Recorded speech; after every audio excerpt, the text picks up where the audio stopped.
Broadband Breakfast Live Online for Wednesday, February 15th, 2023. My name is Drew Clark. I am the editor and publisher of Broadband Breakfast. Very excited to welcome you to our program today. We will also be talking a lot about another of my favorite topics involving state broadband activities, whether that's broadband mapping or broadband planning or thinking through issues surrounding higher capacity broadband in their states. But before we do that, I wanted to make sure to give a little bit of a preview of a couple coming attractions here at Broadband Breakfast. As we know, at Broadband Breakfast, we believe in better broadband, better lives. We focus every business day on the stories that you need to know concerning higher capacity networks and their use, their impact. We report on broadband infrastructure, fiber and wireless. We report on broadband's impact, telemedicine, telehealth, economic development, privacy, net neutrality, the impacts they have on our lives, and we cover big tech and the controversy surrounding big tech. And I'm actually really excited to give a little bit of a shout out to our upcoming Broadband Breakfasts conference. It's going to be Big Tech and Speech Summit. And I'm actually going to share my screen. I know it's always a little risky to do that, but let's just go ahead and do it. This is our upcoming event. Of course, Broadband Breakfast is our homepage. You just go to the conferences tab right there, and you'll find the latest on our Big Tech and Speech Summit. It's going to be a little bit less than, a little bit more than 3 weeks from now on March 9th. We're really excited for the lineup that we have. It's focused on these red hot controversies surrounding big tech and its impact on society, Section 230, privacy, antitrust, and competition. We have four crucial panels: the big picture for big tech, the fragility of Section 230, and regulating data privacy, as well as innovation, competition, future tech. You can see the bios for all the speakers that have confirmed for the event. We're still going to have more, but this is a great group of people we've got lined up. The conference will be in person at Clyde's of Gallery Place in Washington, D.C., their regular haunt, so to speak. And it is $299 to attend, just as we did at our last conference, the Digital Infrastructure Investment Washington. However, here's the big news. For today and today only, 15 hours from now, we will cut off the special flash sale. For only $99, you can purchase a ticket to attend Big Tech and Speech Summit in person on March 9th at Clyde's of Gallery Place. And for all attendees, whether you make our flash sale in the next 15 hours or not, you'll also get 2 months of access to the Broadband Breakfast Club. And again, just a little bit on the Broadband Breakfast Club. This is our page for the Broadband Breakfast Club. This is the resource that helps you get more out of Broadband Breakfast and access the financial services and broadband infrastructure tools you need in your work in building out higher capacity broadband. You can see from this page our monthly reports. We did one last month, or this month, actually, still February, what you need to know about Build America, Buy America. We talked about broadband mapping and the challenge process last month. And then, of course, the month before, we had our 12 days of broadband. We'll continue that. The March special report will be on content moderation. And that's, of course, a key lead in to our Big Tech and Speech Summit. So I just want to encourage all of you, if you've been sitting on the fence about joining Broadband Breakfast Club, for just $99, which is the monthly price for the Broadband Breakfast Club, you can actually come to our Big Tech and Speech Summit. So just want to make sure everyone is familiar with that and go to Broadband Breakfast to take advantage of that offer. All right. I also want to make sure to give a shout out to Broadband Breakfast sponsors. We would not be able to do our free programming. This Broadband Breakfast Live Online is part of our free programming. We do this every Wednesday. We've been doing it for 3 years now, because we're coming up on 3 years in the pandemic. That's what caused us to put this event, this regular event together. And obviously, we cover everything from infrastructure to big tech, as we've talked about. Today, we're going to be talking about state broadband officers and how they're approaching the next phase of the Infrastructure Investment and Jobs Act. Next week, we'll be talking about workforce development issues. And the following week will be our preview session, a free preview session for Big Tech and Speech Summit. We couldn't do this this programming without our sponsors. So I want to give a shout out to our growing list of sponsors, give a big thanks to Utopia Fiber, Broadband.money, Nokia, Google Fiber, Broadband Now, Lightbox, the Wireless Infrastructure Association, Geo Partners, Ookla, Michael Baker International, Pinpoint Capital Advisors, Bitstream Communications, Positron Access, the California Emerging Technology Fund, and broadbandtoolkit.com. Thank you to our sponsors. All right, with that, let's go ahead and open the dialogue up to our 3 panelists for today. And we've got coast to coast, well, almost. We don't quite have the West Coast, but we have the East Coast in Maine, and we have are joined by Andrew Butcher, who's the state broadband officer for the state of Maine. In fact, he's the inaugural president of the Maine Connectivity Authority, which is a new quasi-governmental agency serving as the primary entity charged with achieving universal access of affordable high-speed broadband. Thank you so much for being part of this. And just a reminder, if you're not part of the program, just keep your video off and mute yourself so that we can continue to have a great dialogue. Andrew has more than 15 years of community and economic development, social entrepreneurship, and connected infrastructure experience. And before that, he founded an internationally recognized nonprofit. We actually had your colleague Andrew on a recent program. That was she broke news, right? She broke some news about the location versus availability challenges, which we may or may not talk about here today. But Andrew, it was so good to have you again, a return visitor to Broadband Breakfast Live Online. Following, and well, actually, we're going to start the other direction. We're going to start in the Bayou, right? We've got Thomas Tyler, who's the deputy director of Connect LA, I guess. Yeah. Every time I say that, I want. Anyway, you've got a great you didn't leave the gumbo in here. You've taken advantage of some great names. You've got I think it's called Project Gumbo. Maybe you'll tell us more about that, Thomas.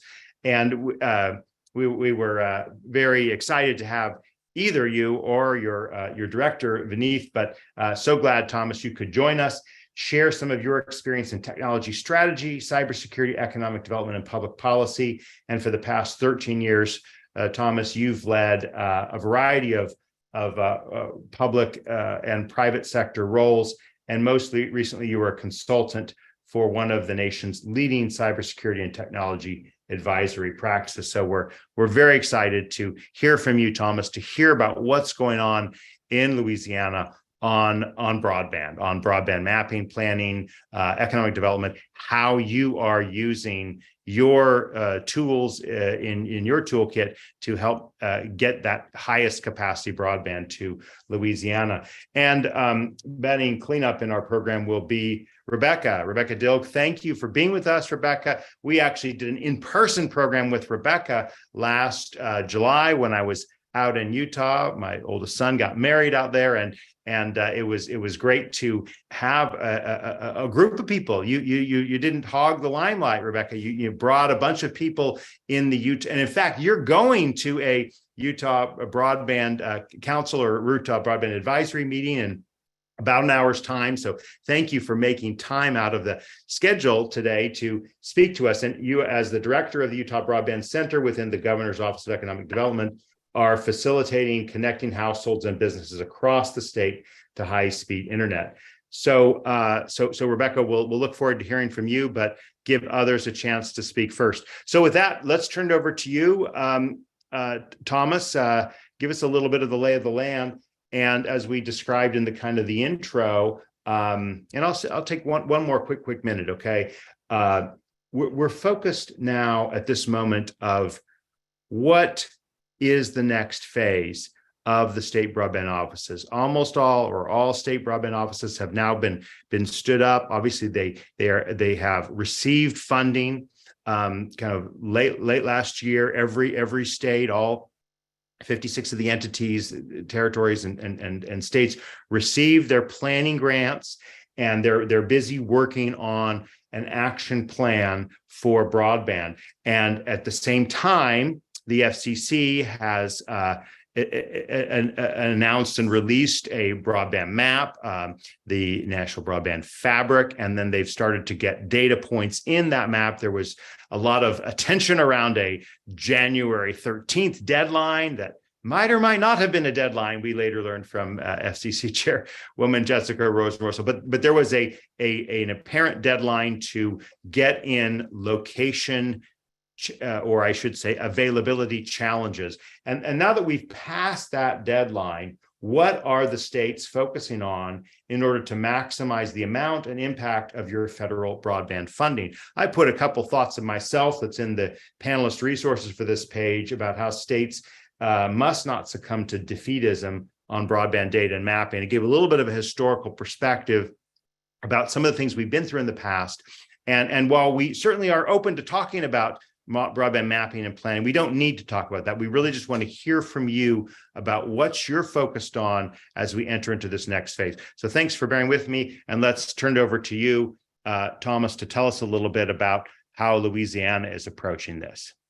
Happy to be included, and thank you, for having us on the conversation today, Drew. I mean, it's always good to meet with your team and everything when it comes to discussing these topics. And I do want to say, I think we can all agree on the fact that this is a fun time to be part of a state broadband office.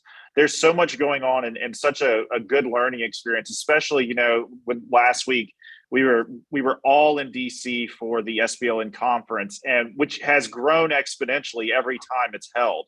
I think it's great to see new faces that are getting into participating with this environment. I mean, it's a unprecedented time, as most people always say. And, it's a fun role to be in, and with that, I mean, it comes its challenges, but, it's been a fun last couple of years for our broadband office in Louisiana. So everybody is aware, we're a rather new office, but we move with a sense of urgency. There's a lot of things that Louisiana is last in, and, it always ends up being the butt of a lot of jokes, but broadband access and building this infrastructure for our residents is not going to be one of them. So we, as a state, move with a sense of urgency and a sense of over communicating what we want to happen as part of our mantra for the office. That would be the two big things we come to work every day and think about, is how we're going to communicate better and communicate more often, and how we can move things faster, and how we can get internet connectivity to our residents as fast as possible. So you mentioned earlier, we established our first statewide grant program, the Gumbo Grant Program, that is granting unserved municipalities broadband opportunities. We also have a new grant program in the works in regards to digital equity. I won't share that yet, but it also shares the name of a very similar Louisiana-based food. So that'll be coming out in the next few months or so. But really, with our Gumbo Grant Program, the name of the game was to get infrastructure built and as quickly as possible. So we have executed 77 grant agreements with internet service providers and co-ops throughout our state. They are currently building. We have some projects that were awarded that are already done. The vast majority of the projects will be done in the next 18 months, but a lot will be done by June, July of this year. So we're really excited about that. And just the other day, which was just a great thing to get, we got an email from a lady who was emailing us from her brand new 300 megabit symmetrical fiber connection out in a rural parish in Louisiana. And she was so appreciative of the connectivity that this grant program offered her. So when we think about it from a state broadband leader's perspective, that is the exact reason why we come to work every day and do what we do. That is why we put up with all the challenges and the arguments and things like that, because we are trying to get people who have never had internet or good internet, something that, you know, really can be a life-changing or life-altering thing for them. So we were really excited to see that. But with our grant agreements, you know, we are planning a lot of good things for the state. You know, more open web access with portals and showing, you know, the current status of projects, you know, taking a lot of tips from what other states have done and not only implementing those within our state, but trying to see how can we take it up the next level? How can we make it better? So that's really, you know, kind of what we've been working on with our grant program lately. I think, you know, last week, the big discussion was in regards to the planning for BEAD and digital equity.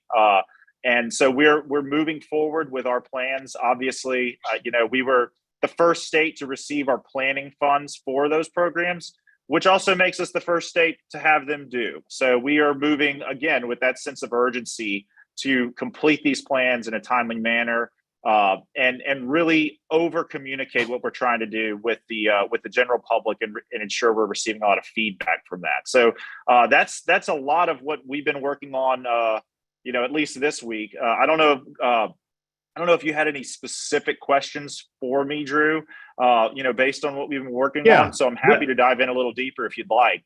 Absolutely.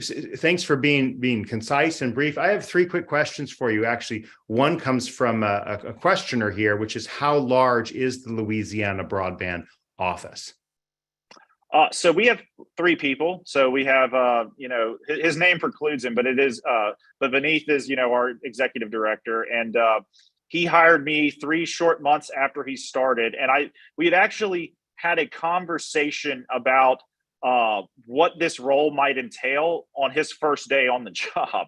So, you know, I've been involved with the office since its inception, to be honest with you. And then we also have our policy director, David Lehman, who actually came from a fiscal office related to our state legislature. So he's instrumental in helping us with not only budget issues, but also with the policy and procedural items that we need to consider as we navigate state legislatures and state offices. So he's great. We have a variety of contract employees as well that, you know, we use for support of some of the grant programs, as well as mapping and things like that, reporting requirements. But, you know, day to day, we're the 3 people on the ground in Louisiana that are engaging with stakeholders, over communicating, and trying to move as fast as we can. You mentioned you were the first state to get your planning grant. You didn't also mention that you actually had a much smaller grant than most. Most states were in the 4.5 or more million. You had like less than 3 million, I think 2.9. What could you just give a quick snapshot? Why did you kind of ask for less money, so to speak? So with our legislation that governs how the office spends money, we're only allowed a 2% administrative fee to be able to administer the funds. So essentially, that's why we were somewhat limited in the amount of money that we would be able to draw down. So the $2 million was for BEAD funding, and there was $941,000 for digital equity. So we're being as frugal as we can with the funding we get. But I do feel that, you know, we do have a good plan in place to spend that money wisely and show our legislature, you know, that it is that we are doing more with less. Well, keep these questions coming. We have a lot of good ones. In fact, Andrew just asked another good one that I think is useful. Where is the office situated at in the state? Are you part of like an economic development office, as obviously is the case in Utah? Yeah, so our office is actually in our state office, the Division of Administration. So it's really the budgetary arm of state government that handles a lot of the back and forth with the legislature and the governor's office on how the budget is designed. So that's technically where ours is. I know a lot of states have them within their economic development departments.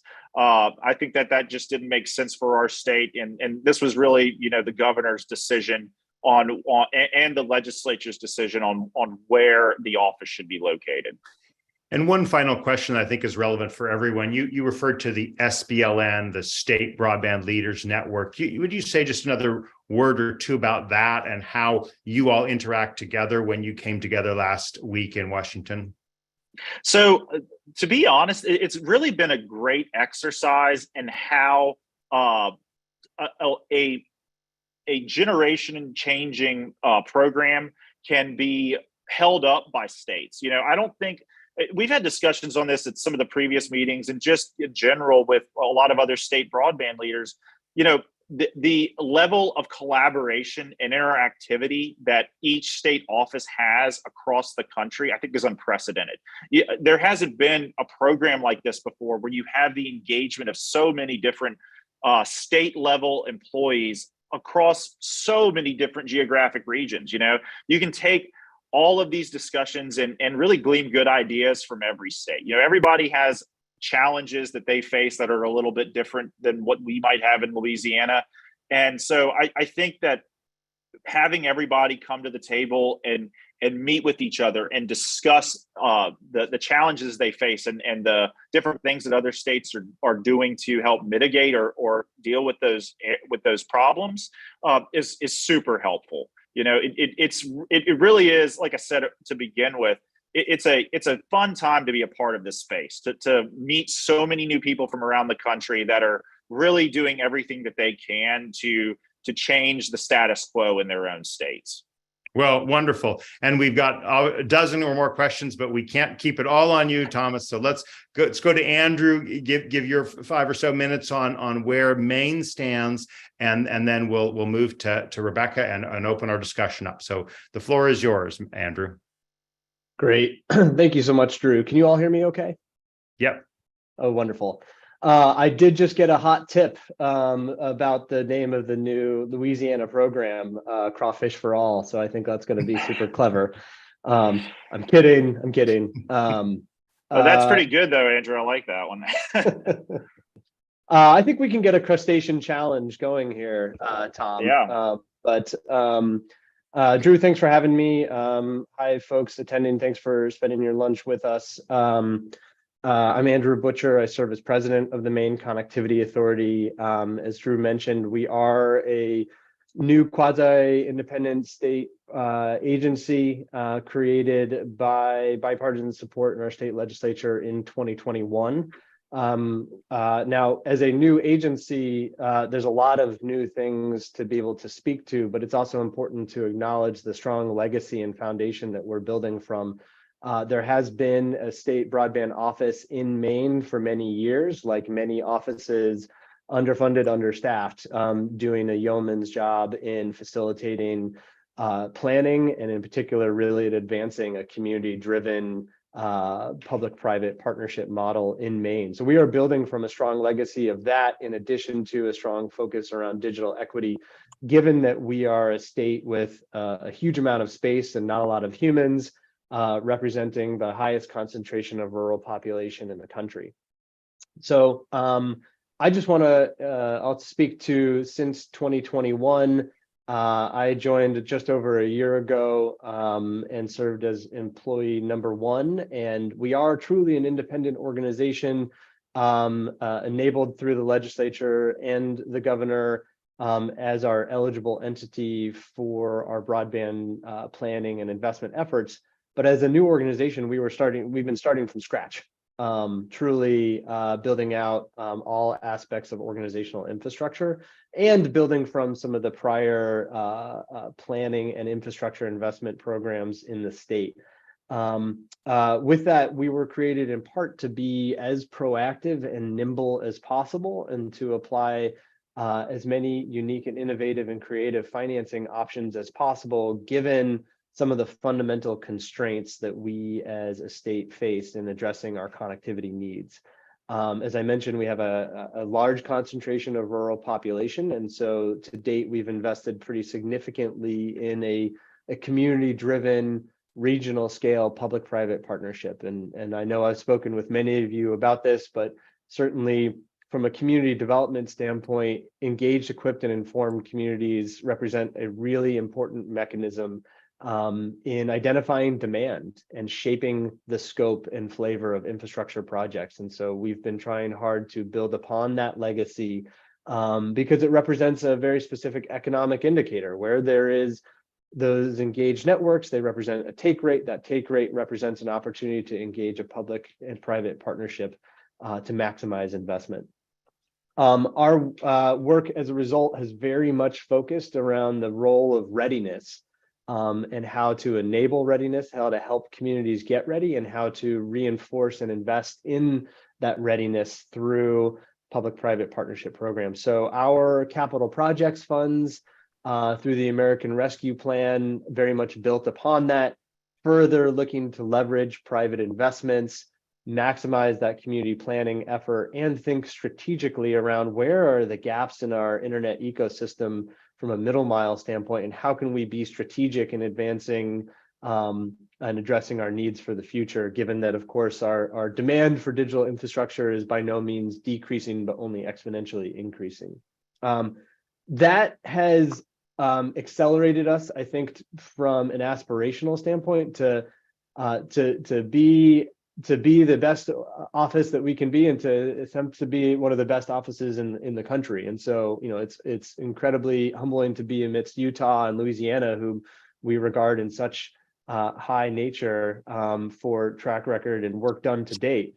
In doing so, of course, our capital projects funds have brought us to a point where we are both amidst implementation of our capital projects infrastructure work, while initiating our planning efforts. This is sort of the conundrum that many of the states are facing. We're sort of in this implementation planning sandwich while we are both deploying funds and looking at strategically where are our most significant needs, not just in unserved and underserved, but in addressing the needs of at-risk, vulnerable, and covered populations. So our infrastructure funded broadband equity access deployment and digital equity planning efforts are well underway and are very much anchored in a digital equity commitment. We are investing pretty significantly in our stakeholder engagement, as I know everyone is needing to, and have tried hard to be creative in leveraging existing networks and looking at embodying that in a digital equity task force. We've invested in regional networks in the capacity at an organizational level with our regional and tribal broadband partners, so that we actually have robust networks on the ground that are serving as partners in information collection and information dissemination, and helping us inform ultimately what will be our broadband action plan and our roadmap for deployment of BEAD and digital equity funds. That presents us, Drew, to some of your questions around the challenges of really how are we braiding our funding with the American Rescue Plan, with the updated data sets that we are garnering in real time, and ultimately prioritizing needs. Again, I think one of the, it will be hard with BEAD, but one of the shining elements of it is really looking at a more diverse array of needs and how we can strategically address that. So we are trying hard to build out mechanisms that are both data-driven and community-informed, and allow for us to evaluate that range of multiple criteria at the same time. And of course, there's great models around the country to be able to look at. That's probably where you want me to get to for right now. I'm really looking forward to questions and conversation. And I guess I'll just sort of pause with the note that this is a real dooryard situation for us. The dooryard being the door to the yard that you use the most. And so from our standpoint, we can't afford to not invest. And so we are being aggressive in scaling up the best possible team. And we have an incredible team taking shape, because this is an unbelievable opportunity to meet the moment. So I'm happy to talk about our office, our organization, and our strategy, but I also am really excited to hear from Rebecca. Well, thanks, and I won't delay that more than just to say if anyone's having any difficulty getting online, I believe meetings are capped at 100. You can always watch online. You can watch on broadbandbreakfast.com or any of the channels, just to share with your colleagues. We got a number of questions here in the Zoom room. We'll get to those, but let's turn it over to you, Rebecca. Tell us a little bit about the state of Utah and how you're adapting to the current broadband moment. Well, thanks, Drew, and thanks for the invitation. I will have to say that the best part of going to the State Broadband Leaders Network meeting last week in DC was and the entertainment by Andrew Butcher and his sense of humor. He's kind of nonstop. I want to go right to your statement of not succumbing to defeatism on mapping, and I want to assure you that we're not succumbing because of the way this program is being run at the state level. We are very selfishly vested in what is happening here in Utah, and I know all the state broadband leaders feel the same way about each of their states. We are right here. We know the people. We can reach out. We have hired a consultant that early on. Last fall, that is right here in the state of Utah. We have already visited almost all 29 of our counties, primarily in person. We've had a few virtual meetings, but are trying to follow up with in-person meetings. We've been holding with our consultant one-on-one meetings with all of our internet service providers here in Utah. To date, we've visited with almost 40 of them. And we have had our first tribal consultation with the leaders of our 8 federally recognized tribes. A couple of weeks ago, we had our lieutenant governor here with us here in Salt Lake City. And then we are setting up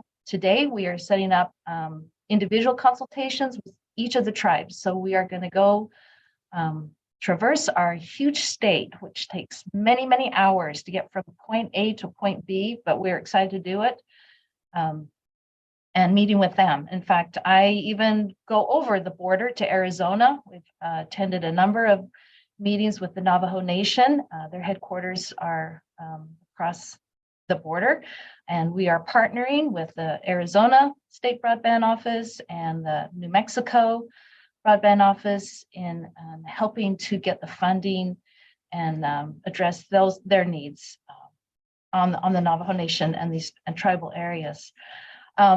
We are using our planning funds right now also to, we are running a sub-grant right now because again, we know our people, we know our communities, and they know their own even better. So we opened this up, we just closed it, and we will be providing sub-grants to counties, municipalities, digital equity.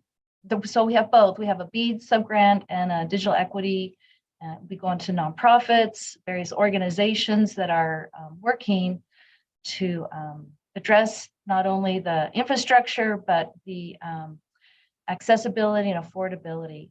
So Utah is really in a pretty good place. You mentioned about your efforts back in 2009 and 10. The federal government provided funding to do state broadband centers. Utah did that, and they continued to fund it again after those funds ended 5 years after that. We put together a broadband availability map beginning in 2010, and we have continued to maintain that. We had a large and expansive broadband office. We never had a state grant program though, until just recently. So things slowed down a bit. I've been doing broadband here at the state for about 5 years now. We launched our first grant program last year. We are fortunately in the midst, like no additional funding has been allocated to us. Good or bad. I mean, we can always use it. We wish we did, but it's kind of given us a little breather to get our 5-year plan together. And with that, I think that's everything I wanted to mention to you, but we participate in the FCC challenge. We submitted, I think it was 112,000 challenges. About half of them were accepted. Specifically for the broadband serviceable locations, we submitted 75,000 approximately, and about 25,000 were accepted. And it's for various reasons. Some of it was just because those challenges had already been made, maybe by a provider, or they had found them somewhere else. But we felt really good about that effort. And but we're not going to sweat over the FCC map until there's a point. I know that if we're wanting to address an area of need and it's showing served on the FCC map, we are working on our own maps. We are collecting speed test data. We have our residential broadband availability maps, and we are having multiple resources. As I said, we're going out and talking to all of the counties and providers, and we're identifying specific areas of need. And we're right here, boots on the ground, if that's what it takes, that we can challenge that FCC map at the time as need be, when we're ready to deploy and fix these areas. But we have a lot of good internet across the state. We just have a lot of donut holes here in Utah that we're trying to fix.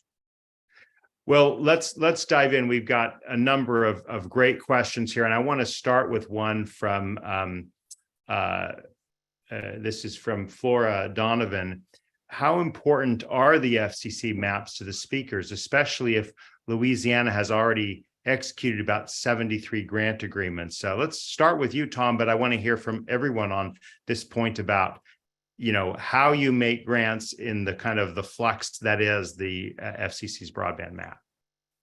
Okay, yeah. So with our grant program, we essentially had set that up for applying for the grant program. I think it was November and December of 2021. Okay, so it was we allowed the providers to design the project areas they wanted to serve based on the unserved metric of 25.3 or lower. So we received, I think, 177 applications or something like that for these for the grant application period, and we utilized a challenge process for providers to go through and say, no, we actually do serve these areas with service above 25.3. So there was a lengthy adjudication process of that to get to the point where we were able to award grant agreements last August, I believe it was, or we were able to announce awards last August. So moving forward, we're going to consider different methods on how we, what we define as a project area. I mean, obviously with the BEAD requirements, we want to make sure that every single location is served. So we have to make sure that the providers take that into consideration as the project areas are defined, or if we consider, possibly defining the project area. So I think there's a method forward that will ensure that all of the locations that we need to serve as broadband serviceable locations are included as part of the future rounds. What's the current way you're thinking about your map and, kind of improving it, so to speak, versus the FCC's map? Well, I mean, I think, with all things mapping, it's iterative. I mean, nothing is ever going to be 100% perfect. So, we have to take what we've got and move forward, as much as we can. So from our perspective, we like to say this a lot, but we can't make perfect the enemy of good. So we want to make sure that we're going out and connecting people as quickly as possible to ensure that, they are getting those internet connections. All right. Andrew and Rebecca, what are your thoughts on this point about, the maps and how you use them in making awards in Maine and Utah? Yeah. Thanks. There's a lot to say about it, so I'll try to be brief. I think first, I think we're not going to be stove up in holding for a perfect sense of truth. I think what we can say is that investments in diversity yield a more universal perspective. And so what I mean by that is that For many years, Maine has been investing in having an adequate data platform to be able to aggregate multiple different data sets to be able to inform the view that we have to make investments. So whether that's investing in crowdsourced speed testing, I know Geo Partners is a key partner here.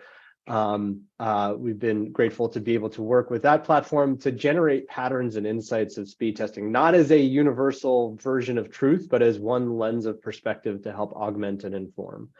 And so from our standpoint, not only that, we also set up a broadband data collection effort to mirror and mimic the FCC's this summer to create a pathway of generating as much granular insight from our industry partners as possible in tandem and prior to the FCC map. Now that it worked in some ways and it revealed some shortcomings in other ways, but that also allowed for us to be proactive in ground truthing some of the data that was provided, and by working with some of our local partners like Tilson Technology to be able to better understand and verify the information that is getting shared with us. And so, Drew, to your question, we too, I know Megan Grable, my colleague, was on a mapping program at the end of last year, and we are so lucky to have such an incredible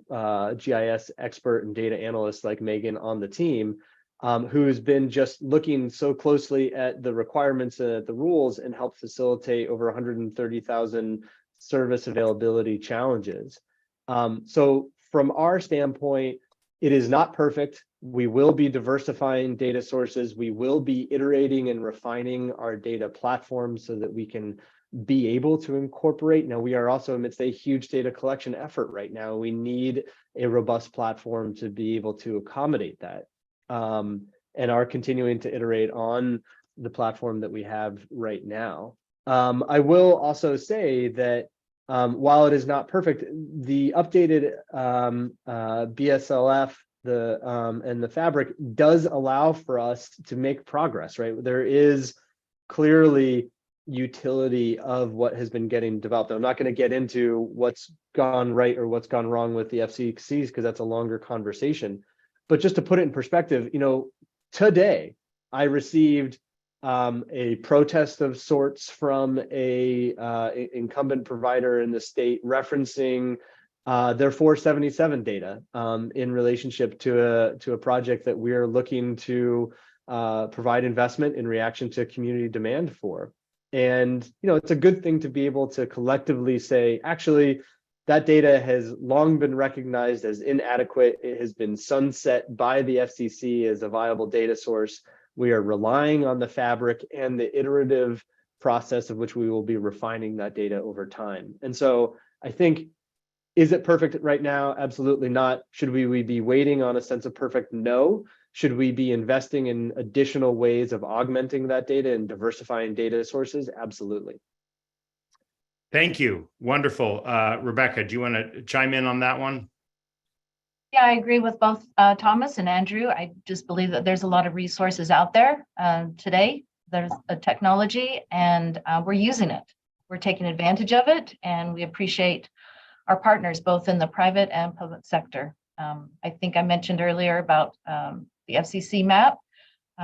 We are doing everything. We did everything we can to participate in the challenge. It's an ongoing thing, and we're encouraging people to go to check their addresses and to make a challenge. I made a challenge myself at my own household. It's a process to make a challenge. I had 2 internet service providers that said that showed up on the map, and they don't. And it took a couple of weeks to finally get them to verify that and submit that challenge. But it's huge to think that everybody in the whole United States is going to be able to, or be willing to, or want to, or even know about working on the map. So for us, we're going to have to do what we can do. We need to work on our own. And we may come back, if not today, some other time, to the key problem that I've kind of been harping on for years, which is that, service providers can just basically claim coverage in an area. And until that's verified with speed tests that are actually comparing, it's the overclaimed rate is, I don't know, 100 to 1, 50 to 1. There's so much more being claimed in terms of offering versus what is offered. Now, we've got scores of questions, which is awesome. I'm going to try to centralize these into a couple groups. And one is about community anchor institutions. And so I do want to hear from all three of you on this question, because again, flaws in the map, community anchor institutions have been kind of kept off this version. What are you doing in your work in the states to access and connect to community anchor institutions? I'm trying to kind of pull out a couple of questions here from the many that have been made. Andrew, you said they're key partners in response to a comment that was made, but I'm just wondering if we could kind of hear from you with what you're doing to specifically identify those locations. Doing to specifically identify those locations. Probably three quick things. First, our community anchor institutions are represented in key partners in the Digital Equity Task Force, which is a guiding committee in our digital equity planning effort. And so it's includes a number of different entities, including our state library network, which is fantastic. We partner with an organization by the name of Network Maine, which serves as our research and education network fiber provider, we've partnered together to map out and prioritize an enhanced middle mile strategy. And in doing so, I think both of those efforts help us better identify if there are anchor institutions, and especially within the enhanced definition of anchor institutions, in priority areas that are not adequately identified. Help us identify that through that digital equity planning process. I'll add to that from our perspective. A lot of the community anchor institutions that we view, we need to make sure they're connected from a resiliency perspective. A lot of these organizations become emergency shelters in the event of a hurricane or things like that. Someone mentioned, categorizing churches. We think that that's probably really important to consider. Even things as important as gas stations. A lot of times if a gas station doesn't have power, people cannot get fuel after a hurricane to be able to go home and power their generators or to clean up the mess in their neighborhood. So there's a lot of different things we consider when we look at these anchor institutions. But a key thing for us is dealing, we look at all of these things and then we kind of pull back and look through the lens of resiliency and how we can make our state more resilient to climate issues or disaster recovery concerns, things like that. So I think it's a huge challenge, to go through and make sure that these institutions are covered. Rebecca? I think the word anchor is key here. So when we think of an anchor, these are our institutions and we're anchoring our community here. And we have used that here in Utah through the Utah Education and Telehealth Network. This is a program that's been funded by the state using federal E-rate funds, and they have gotten fiber optics to each of our anchor institutions, partnering with our internet service providers. And these internet service providers, with that backbone, they've gotten to, and the middle mile and the last connectivity to the anchor institutions now can build out and have used that to build out into the rural communities. That was our anchor, which has then allowed build out in the community. So to sometimes look at that as the key, and maybe this is the place to actually start where there's a drastic need in an area. Let me lump together three sets of questions and then invite all your comments. One is about relationship with the NTIA. Okay, now obviously what's different about this round of broadband kind of offices. As you all know, I was involved in the first round in 2010 to 2013, 14. And we kind of worked collaboratively with the NTIA, and there were not kind of a whole pool of funds that's available. And obviously this is much, much larger than the Broadband Technology Opportunity Project. This is the BEAD program for broadband equity, access, and deployment is 42.5 billion, and each of you will have substantial resources to address broadband. So how are you right now coordinating with the NTIA? That's one part of the question in terms of field offices and so forth. A second is, it's a question here from Garland McCoy about, do you have a statewide audit and compliance plan set up? You know, what are you doing kind of now to anticipate compliance? And then a question from Dan Smith about percentage of unserved and underserved households. Have you done any kind of rough takes of this right now, or detailed takes of this? So let's kind of take those three questions, each of you, and then we'll try to get more of the many we've gotten in here. So let's start with you, Thomas. Yeah, happy to answer those. So, to start with, we have a great working relationship with our federal partners. I mentioned in the chat earlier, we speak to our federal program officer from NTIA almost on a daily basis. If he didn't live in New Orleans, he'd probably be coming to our office every day just to work and hang out and understand our challenges. So we pride ourselves on the fact that we like to over communicate with everyone from the local community alderman or police juror all the way up to the legislature, the governor's office, and our federal counterparts who, at the end of the day, this group, everybody is just trying to do the best that they can to get the work done. Everybody is doing this for the, what seems like the first time. So, getting feedback and providing feedback on what works, what doesn't from a state level really gives the federal officials insight into what the state offices are seeing. That's something that is people speak about all the time. Is that a lot of discussions that occur inside the Beltway become just an echo chamber of back and forth. So having our perspective gives them perspective on challenges that we have. So I appreciate all of the federal partners we work with. I mean, it really is a good working relationship. To speak to the question about reporting, yes. So we are, we believe, again, in over communication. We believe in transparency as much as possible. I mean, again, we're a state office, so we have to be transparent with a lot that we do. But our goals for reporting of this year are fairly straightforward. We want to show progress on our projects and show that there is internet coming. So a lot of these communities, as long as they can see a timeline and understand that, this is a work in progress and it hasn't been stymied because of some regulation or a permitting issue or because the funding ran out, they just want to see progress. So we're working really diligently to ensure that the reporting metrics that we capture from our internet service providers can adequately show progress. And we can show what we need to for our CPF dollars, what we'll need to for our BEAD dollars, and what we feel is important to show from a reporting perspective just to the general public. So that's one thing, that we're also very aware of and working towards. And then I think your last question was in regards unserved to and underserved percentages.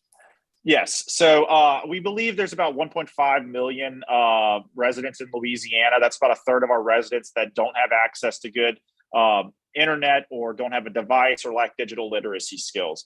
From our perspective, though, one unserved location equals another unserved location across the state. So we're really trying our best to ensure that we're going to close the gap between the unserved, the underserved, and the community anchor institutions as BEAD requires.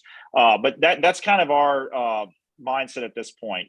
Those are the raw numbers that we have and the challenges that we face. Great, thank you, Andrew. Yeah, thanks. I'll be quick here on the federal partner coordination. Just to echo, I put in the comments our relationship with our federal program officer and NTIA is so helpful. I think she serves as an important guide for us in navigating NTIA's process. They are also in an accelerated growth mode, and having that resource in place, I think it's been clear that we are on the same team. We share the same objectives. The more we can coordinate and communicate, the better. And I think that has also helped enable consistency and clarity as to how to coordinate with other federal agencies as well.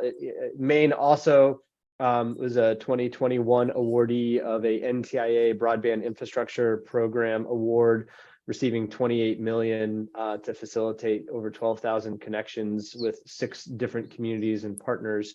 And so that, I think, allowed for us both to establish that relationship with NTIA and to understand what does it look like when we start shifting our coordination with NTIA to NIST, and how do we make sure that we're using as much, that we have as much capacity in place as possible to address our auditing and compliance requirements.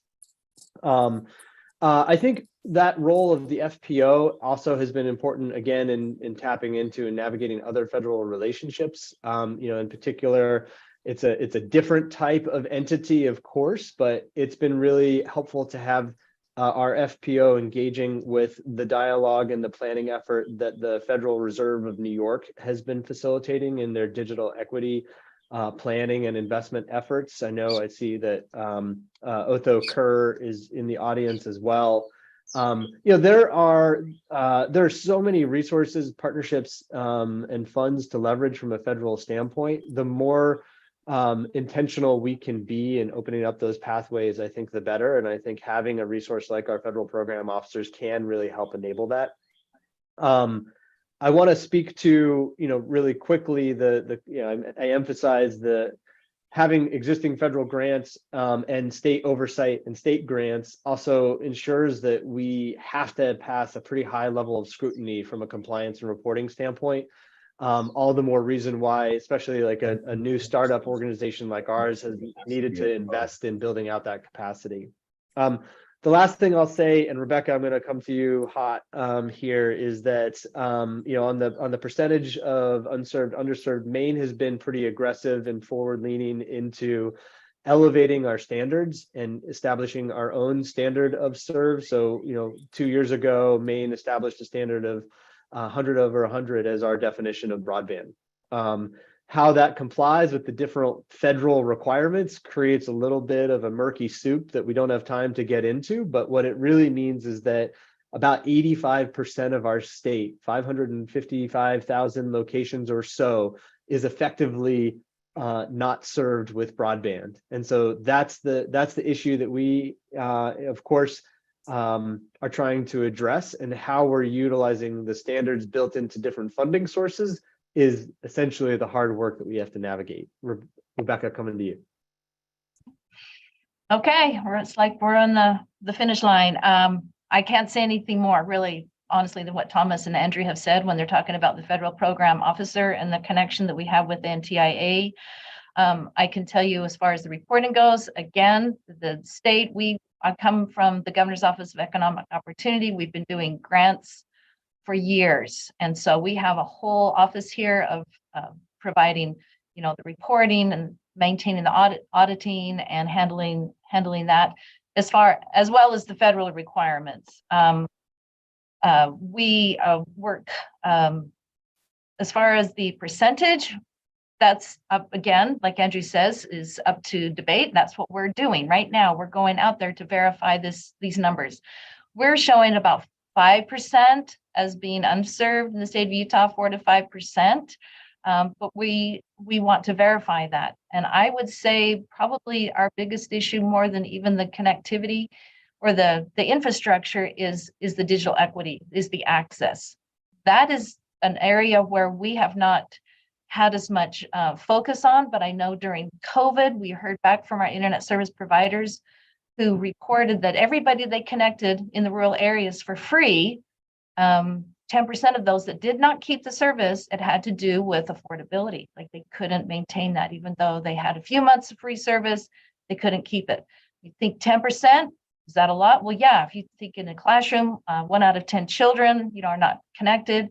In a community, 1 out of 10 are not able to participate fully. That's an issue.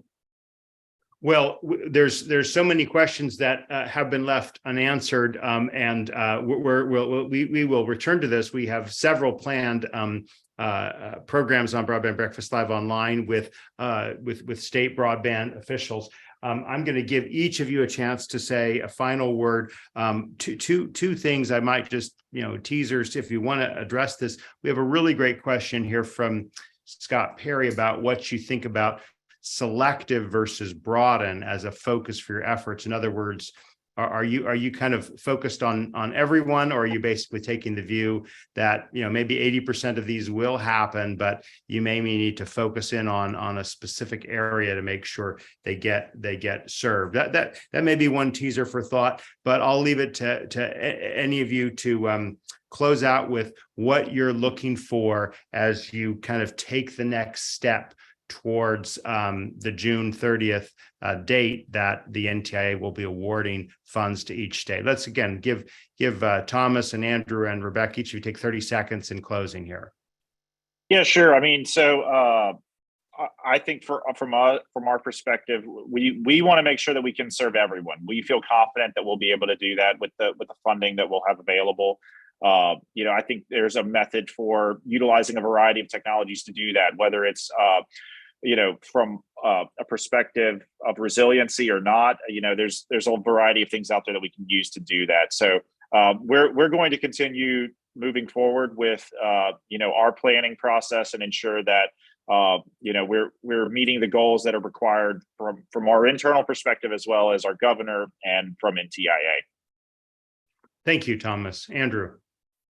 Yeah, this is an opportunity to address our needs of the future, and we have to do it simultaneously with an orientation of urgency in addressing the needs for those that don't have resources right now, and being thoughtful and focused and urgent, while at the same time being strategic and thoughtful around our considerations for the future: climate resilience, cyber security, covered population needs. And so I think the challenge and the opportunity is to both be present and future oriented in the same moment.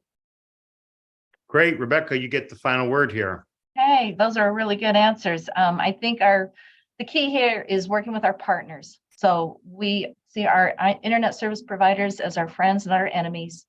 We're working with them, we're working with our communities, and we are targeting areas of need. I would say, to answer his question, we are looking more selective. We're not just going to throw out a grant program necessarily and say, let us know where you think there's a need. It's like we are addressing that, we're finding that, and we are going to lay that before our providers and getting this information from them and our communities, and then make sure we are getting to that last mile person. Well, wonderful. That will have to be our last word. Before we thank our panelists, I want to remind you that if you'd like to sign up for the Big Tech and Speech Summit, today is your last day to do it at the flash sale rate of $99. Otherwise, it'll be available at $299, and you'll also get 2 months membership in the Breakfast Club. And don't miss our next program on February 22nd on workforce development issues. And on behalf of our three great panelists, Thomas Tyler of Louisiana, Andrew Butcher of Maine, and Rebecca Dilg of Utah, I'm Drew Clark with Broadband Breakfast. See you next week. Take care, everybody.